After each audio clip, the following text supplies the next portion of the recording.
Now, a word about animals on the Mark Thompson Show. And how about it for Karen Dawn? She of DawnWatch. DawnWatch is animal-related news. You'll find her robust Facebook page, and you'll also find her across the internet, so you can Google DawnWatch and read her stuff. She has a newsletter, and I subscribe to it. I encourage you to as well. It keeps track of animal stories and also the way animals are reported in the media. Karen, hello. Welcome. Thank you for getting I guess you got a new mic and everything. I don't know, something. They tell me you're all set. Well, it's just not. Kidding. Just kidding. Just kidding. Very funny. Very good. Thank you. We live on the edge, so you do sound good.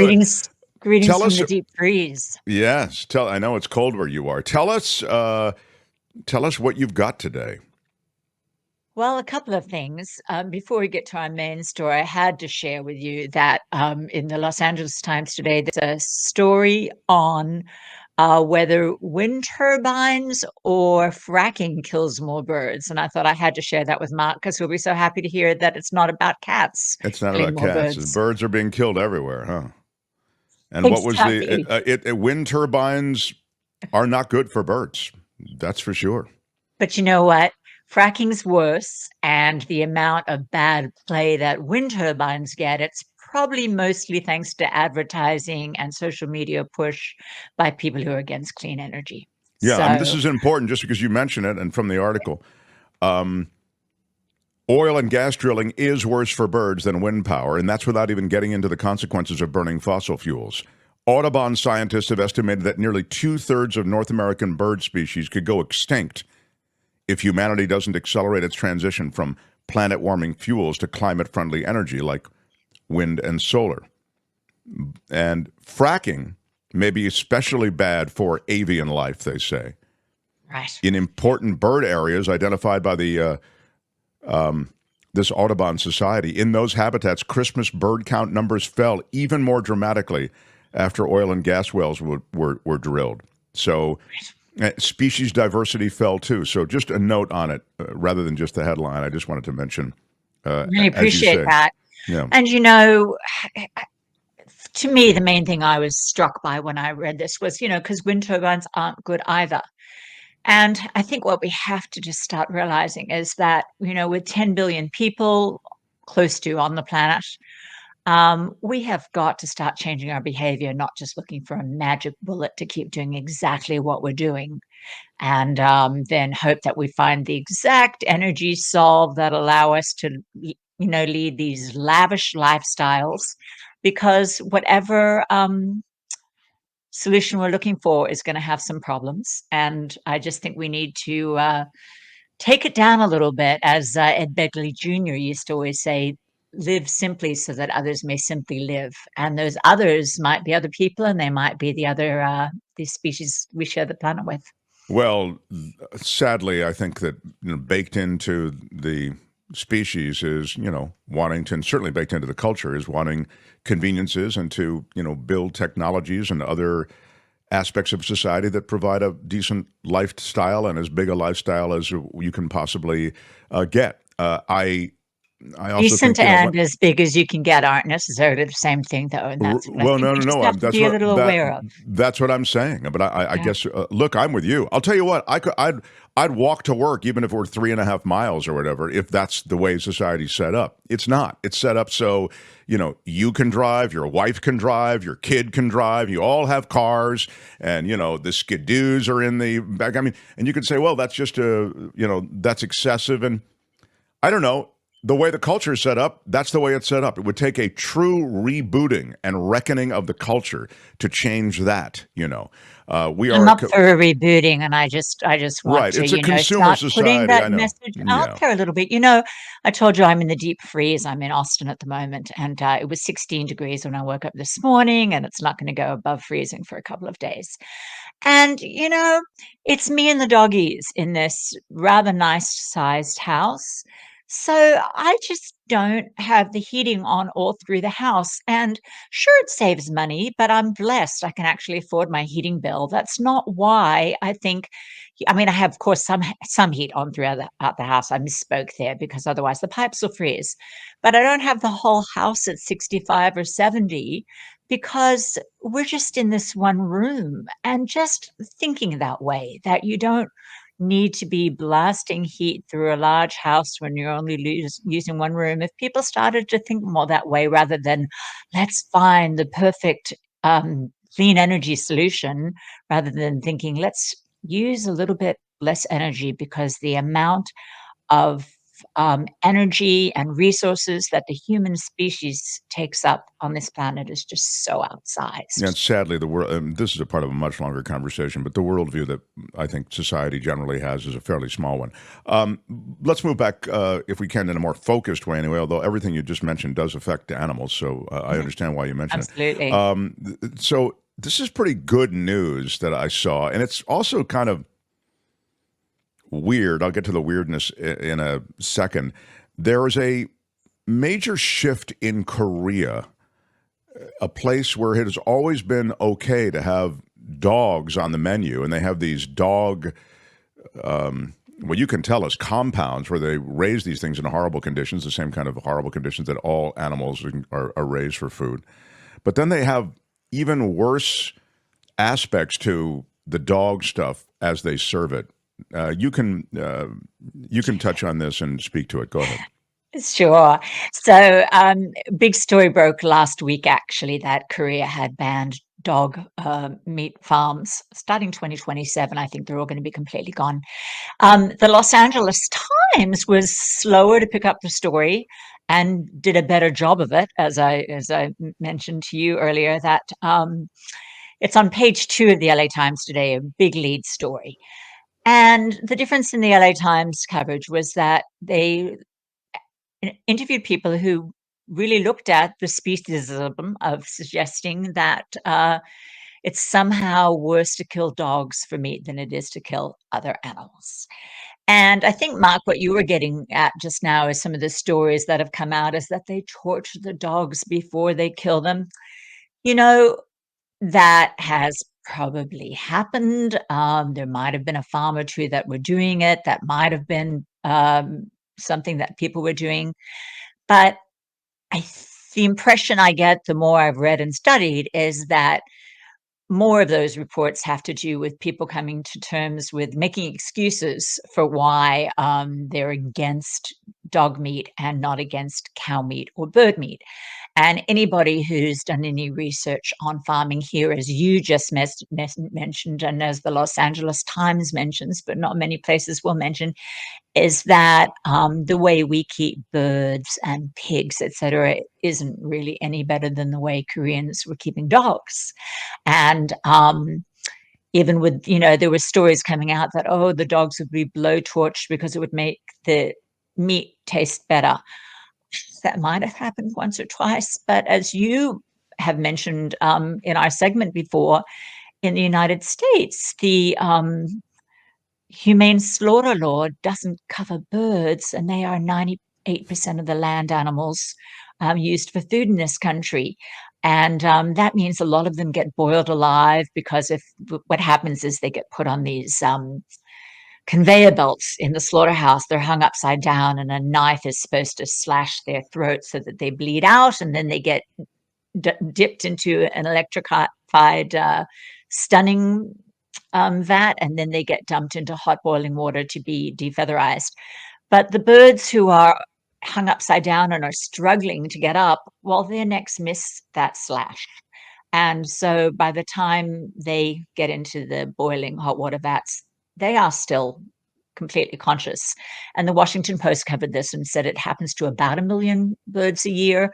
So this whole idea that, oh, the dogs are tortured in Korea, unlike the animals we eat here, there's not a whole lot of truth about it. There's probably some xenophobia in there.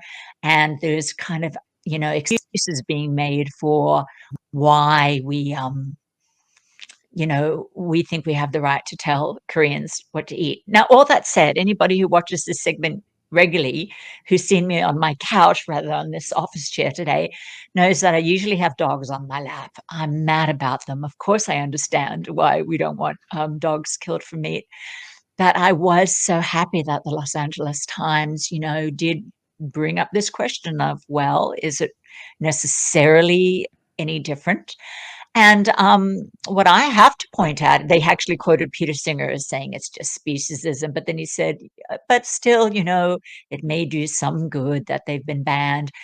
The truth is, though, unless we think that anybody who was eating dog meat is now going to be suddenly picking up plant-based alternatives rather than going for pigs or cows or turkeys or chickens, I think it's worth saying, well,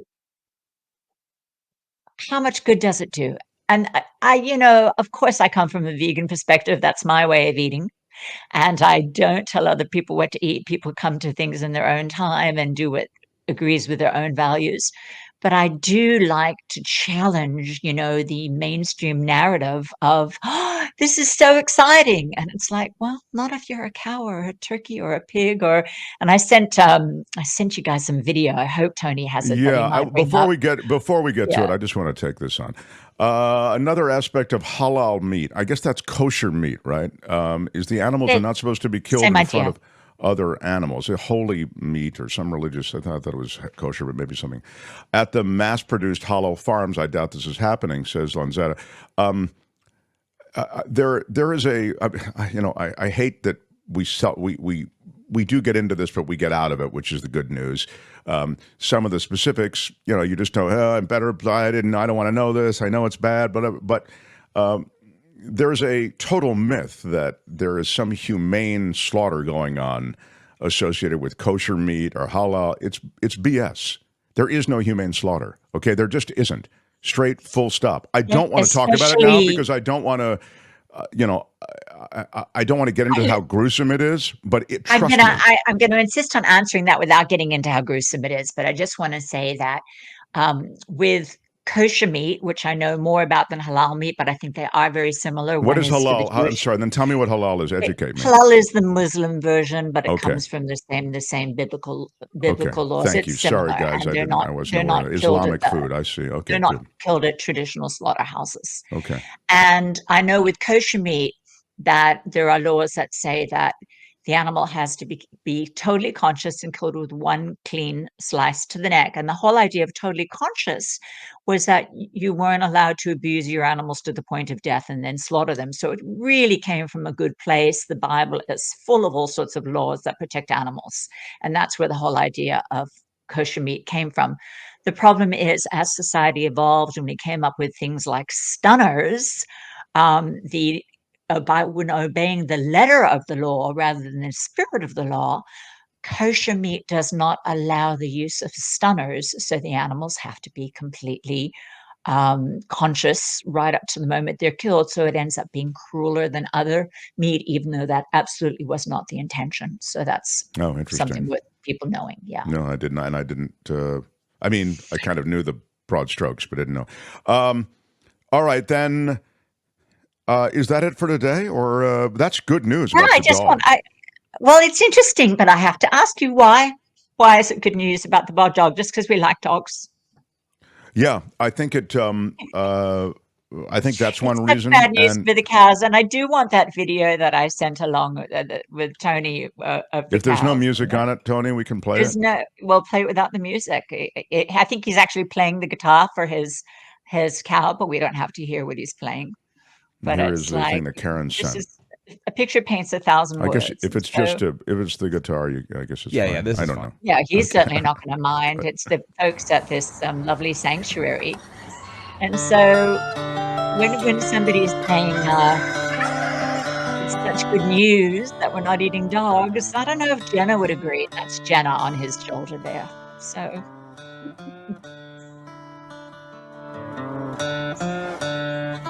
That's all. This picture paints 1,000 words. It's all the same. He's pretty good, actually. I was kind of into him. Tony, this is your music. Thanks, Tony. It seems we're wasting away. I'm loving it. All right, so look, I'll tell you why I am for the dog meat ban. Because the opposite is bad. Okay, so if you want, then I like the idea that slowly, maybe species by species, we're realizing that something is cruel. I get it. You might say, Mark, it's not because of the cruelty. It's because dogs are the thing that we all just have, anthropomorphized, and we have them sitting around a poker table, and we've got them, you know what I mean? We've created this aura around dogs. It's not, I hate that word anthropomorphism, but Jonathan Franzen. You hate so much, Karen. It's very hard for me to keep track of the list of things you hate. Why do you hate anthropomorphism? Wait, before we go there, I just want to keep this point. Last week we talked about Jonathan Franzen's article in the New Yorker about cats killing birds. And it's an article I really loved, even though I love cats. But one of the points he made, which we might have mentioned, is that the folks from Best Friends are saying, oh, it's so great that we're, if we can stop people from killing cats, we can really that'll be extrapolated so that they don't kill other animals. And Franzen said, really, will it? Or have we really just made dogs and cats into honorary humans? And that's my concern, is that when we celebrate they're no longer killing dogs in Korea, is that just because to us dogs are honorary humans? Yeah, I mean, you make a good argument. It may be just that. So bring on the killing, I say. Go ahead, everybody, bring them on in. Yeah, I know. It's a very tough issue. Now you can move on to anthropomorphize. Tell me why you don't like that. Oh, we've discussed this before, I'm sure, but that people talk about anthropomorphization. I can't even say it. You're going to have to say it for me every time. It's a word that's just so overused and misused because, sure, occasionally we do that. We in fact, you know what? That's funny. I was going to share a video and maybe I'll bring it on next week. Well, Tidy Mouse. I'm going to talk about Tidy Mouse next week and we'll talk about anthropomorphism. But people are suggesting that this adorable little mouse is tidying up this man's shed. No, far more likely the mouse is hiding the bird seed that he has in this thing that he's putting it into. So we are giving the mouse intentions that the mouse probably doesn't have.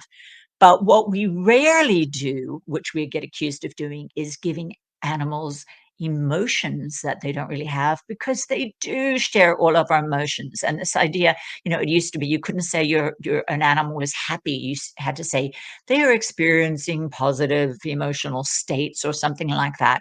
Anybody who lives with dogs and cats, because they are our little ambassadors to the animal world, know that of course dogs can be happy, and of course they look forward to things, and of course they can be sad.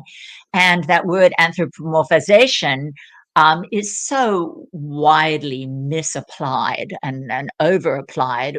Far more likely is for us to be using anthropocentrism, which is pretending that we have emotions that are once totally again, I'm different. corrected by Karen. Very, very. I won't do it again. Yeah, I get the whip. I absolutely get the whip. You make a very good, good, as usual. You make very good arguments for everything that you point out. Karen Dawn is the person behind DawnWatch, and you can find daily animal world news there. Watch, yeah, at Daily Animal World News Watch. Okay, DawnWatch.com. You can find news there every time you check. You can find her Facebook page, and of course the web page. Sign up for alerts at DawnWatch.com. Yeah, do sign up for the alerts. I find the information really helpful. That's why I invited her on the show, because I thought maybe some of the information would be useful to our audience. Karen, thank you. Have a good week. We'll talk next week. Karen Dawn, everybody.